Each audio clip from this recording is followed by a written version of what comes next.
le vent du désert portait des secrets. Sous le soleil brûlant, les sables se déplaçaient, révélant un aperçu d'un monde au-delà de notre compréhension. Des fouilles archéologiques, destinées à découvrir les vestiges d'une cité oubliée, sont tombées sur quelque chose de bien plus perplexe. Une équipe d'archéologues, dirigée par le docteur Harry Thorne, a déterré un étrange artefact. Il pulsait d'une énergie que l'on pouvait ressentir, mais que l'on ne pouvait expliquer. L'air même autour du site de fouilles crépitait d'une présence surnaturelle. Ce n'était pas une découverte ordinaire. C'était une porte vers l'inconnu. Les théories fusaient, toutes plus extravagantes les unes que les autres. L'artefact, enveloppé de mystère, faisait des promesses silencieuses. Il détenait la clé pour percer des secrets qui pourraient réécrire l'histoire. Si vous aimez ce genre de découverte fascinante, n'oubliez pas de vous abonner à notre chaîne et de liker cette vidéo pour ne rien manquer de nos prochaines aventures. Le site archéologique, niché au cœur du désert du Sahara, était initialement considéré comme les vestiges d'une cité-oasis perdue depuis longtemps. Cependant, à mesure que les fouilles progressaient, il est devenu évident qu'il ne s'agissait pas d'une colonie ordinaire. L'architecture ne ressemblait à rien de ce que l'on avait vu auparavant, combinant des motifs géométriques complexes avec une ingénierie apparemment impossible.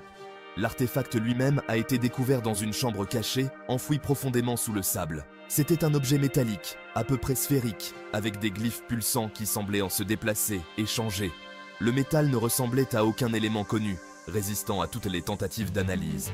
Sa surface était lisse, froide au toucher, mais rayonnant d'une douce chaleur que l'on pouvait sentir à quelques centimètres. Les glyphes, brillant d'une lumière interne, semblaient raconter une histoire, mais dans une langue que personne ne reconnaissait. Le docteur Thorne, archéologue chevronné, était perplexe. La nature déroutante de l'artefact a suscité une vague de théories au sein de la communauté scientifique. Certains ont suggéré qu'il s'agissait d'une relique de l'Atlantide, la légendaire cité perdue engloutie par la mer. D'autres ont avancé qu'il s'agissait de la preuve d'une civilisation oubliée, bien plus avancée que la nôtre. Les glyphes complexes de l'artefact défiaient toute traduction. Des linguistes et des cryptographes du monde entier ont été appelés, mais aucun n'a pu déchiffrer les symboles énigmatiques. Des comparaisons ont été faites avec d'autres énigmes historiques, telles que les lignes de Nazca au Pérou et les têtes géantes de l'île de Pâques. Cet artefact pourrait-il être une autre pièce du puzzle? Un autre témoignage d'une époque où l'humanité possédait des connaissances et des technologies qui ont depuis été perdues dans les sables du temps. D'étranges phénomènes ont commencé à être signalés autour du site de fouilles. Des témoins oculaires ont parlé de lumières inexpliquées dans le ciel nocturne, d'étranges fluctuations électromagnétiques et d'un sentiment omniprésent de malaise. Le désert, autrefois silencieux et immobile, semblait être animé d'une énergie invisible. Les équipements électroniques fonctionnaient de manière erratique. Les boussoles tournaient follement et les radios crépitaient d'électricité statique. L'air même semblait vibrer d'une force invisible. Les archéologues, des professionnels chevronnés, se sont retrouvés déconcertés par les événements inexplicables qui se déroulaient autour d'eux. Le docteur Thorne, un homme de science, s'est retrouvé à remettre en question sa propre santé mentale.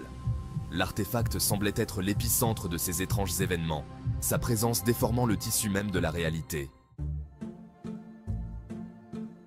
La découverte de cet artefact a provoqué une onde de choc dans le monde de l'archéologie et au-delà. Des experts de divers domaines ont afflué vers le site de fouilles, impatients de percer l'énigme. Physiciens, linguistes, historiens et même théologiens, tous attirés par le mystère comme des papillons de nuit par une flamme. Les théories abondaient, chacune plus fantastique que la précédente. Certains ont supposé que l'artefact était un appareil de communication, laissé par une civilisation extraterrestre. D'autres pensaient qu'il s'agissait d'une clé, ouvrant une porte vers une autre dimension, ou peut-être même vers un voyage dans le temps. L'artefact est resté obstinément silencieux, n'offrant aucune réponse facile. Ces glyphes continuaient de pulser, leurs secrets enfermés dans leur écriture énigmatique. Plus les chercheurs étudiaient de l'artefact, plus les questions se multipliaient. Un soir, alors qu'il étudiait l'artefact sous le ciel nocturne du désert, le docteur Thorne a remarqué quelque chose d'extraordinaire. Les glyphes sur la sphère semblaient s'aligner avec les étoiles au-dessus. Au fur et à mesure que les constellations se déplacèrent dans le ciel, les glyphes pulsaient et changeaient, reflétant la danse céleste. Les glyphes pourraient-ils être un script céleste, une langue écrite dans les étoiles elles-mêmes?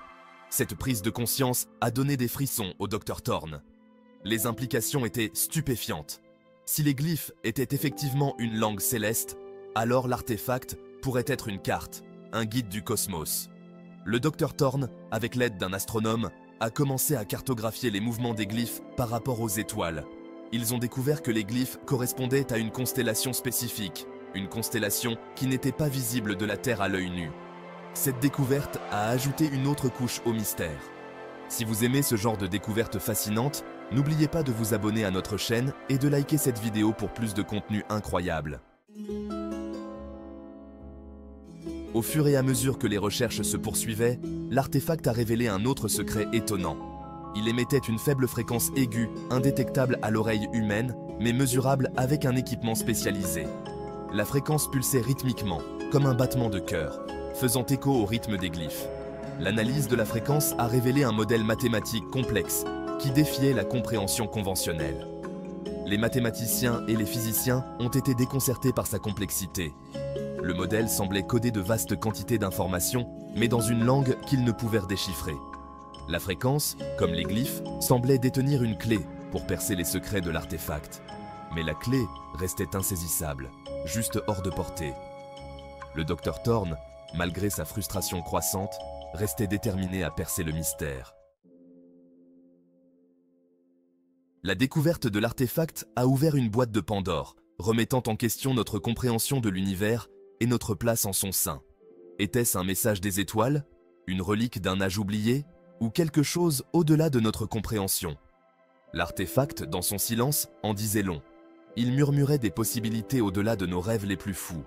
Il laissait entrevoir un univers regorgeant de mystères, attendant d'être exploré. Il nous invitait à élargir nos horizons, à remettre en question nos hypothèses et à embrasser l'inconnu. Le mystère entourant l'artefact nous rappelait l'immensité de notre ignorance. Il soulignait les limites de notre compréhension actuelle et les possibilités infinies qui se trouvent au-delà du domaine du connu.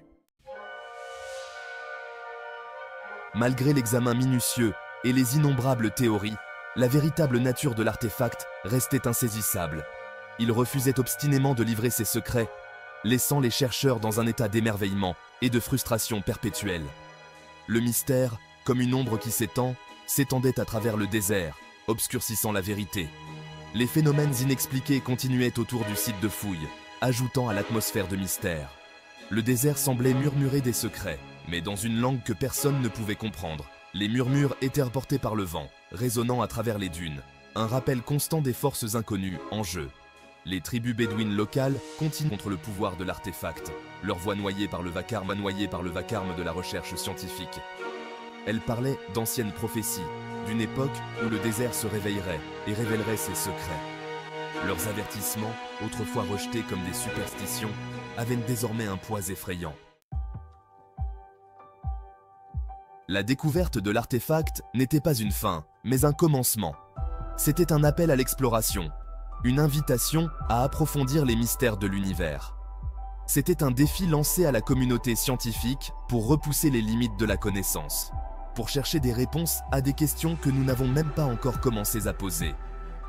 L'énigme de l'artefact nous rappelait qu'il y a encore beaucoup à découvrir, beaucoup à apprendre. C'était une étincelle qui a allumé les flammes de la curiosité, un catalyseur pour une nouvelle ère d'exploration scientifique.